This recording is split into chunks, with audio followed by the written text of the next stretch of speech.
India வந்து ஒரு வேஸ்டான country.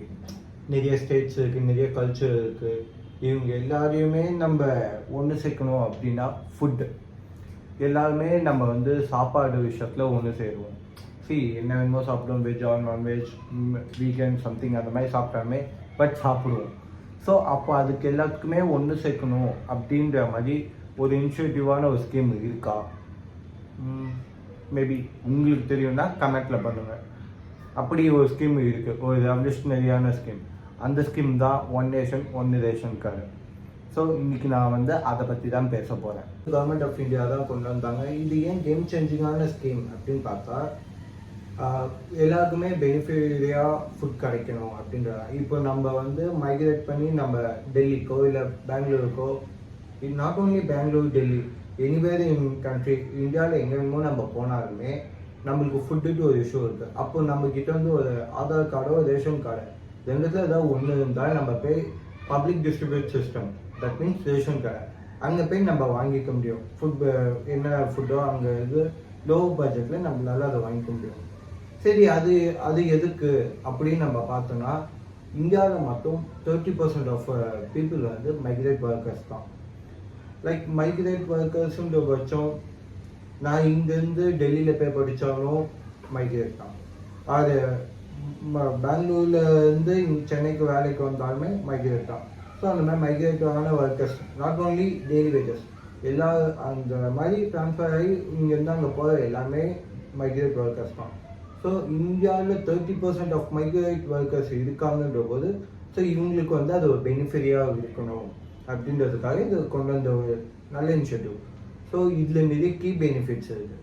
என்னன்றதை நம்ம இப்போ பார்க்கலாம். Key benefits: empower the migrant workers, transparency, easy to access.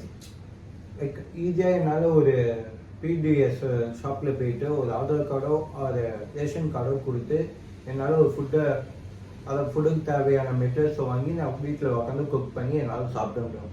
So that helps to empower the migrant workers. So இது மாதிரி கீ பெனிஃபிட்ஸ் இருக்குது. ஓகே, அப்போ இதில் சேலஞ்சஸே இல்லையா அப்படின்னா, அஃப்கோர்ஸ் இருக்குது. No system is perfect. So இதில் சேலஞ்சஸ் என்ன அப்படின்னு நம்ம பார்த்தோன்னா, ஆதார் கார்டுடைய ஆன்டிஃபிகேஷன் கரெக்டாக இருக்கா, அங்கே எல்லா இடத்துலையுமே நெட்வொர்க்கு கரெக்டாக இருக்கா. சரி, இன்னும் தமிழ்நாட்டிலே சவுத் ரீஜனில் எல்லா இடத்துலையுமே இன்டர்நெட் ஆக்சசபிளாக இருக்கா? இருக்குது, ஓகே ஃபைன். பட் ஆக்சசபிளாக இருக்கா அப்படின்ற மாதிரியான நிறைய இஷ்யூஸ் இருக்குது.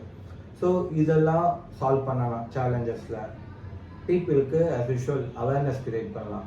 இப்படி ஒன்று இருக்குது, இது நல்ல விஷயம்தான். Like one nation one ration கார்டுன்றது ஒரு நல்ல விஷயம். ஸோ அது பெனிஃபிட்டபிள் தான் யோசிக்கலாம். அப்போது நான் வந்து ஒரு ஸ்டேட்டில் இருக்கேன், லைக் பெங்களூர் மாதிரி ஒரு ஸ்டேட்டில் இருக்கேன். நான் அப்போது ரேஷன் கார்டை வச்சு நான் அங்கே வாங்கிட்டேன்னா, அப்போ இங்கே என் வீட்டில் இருக்கவங்களால வாங்க முடியாதா?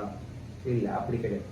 இப்போ நான் வந்து என்கிட்ட ரேஷன் கார்டில் இல்லை, ஆனால் ஆதார் கார்டு இருக்குது. என்னால் அங்கே போயிட்டு அந்த ஆதார் கார்டை வச்சு என்னால் அங்கே வாங்கிக்க முடியும். நான் அங்கே என்னெல்லாம் வாங்கணும், அது இல்லாத திங்ஸை இங்கே இந்த சைட்லேருந்து வாங்கிக்க முடியும். So I think it's better, நல்ல விஷயம்தான். ஸோ இந்த மாதிரியான நல்ல ஸ்கீமையுமே நம்ம தெரிஞ்சுக்கணும், புரிஞ்சுக்கணும். தெரியாத விஷயங்கள்லாம் தெரிஞ்சுக்க ட்ரை பண்ணிக்கணும். எனிவே, தேங்க்ஸ் ஃபார் வாட்சிங் திஸ் வீடியோ. Happy Christmas.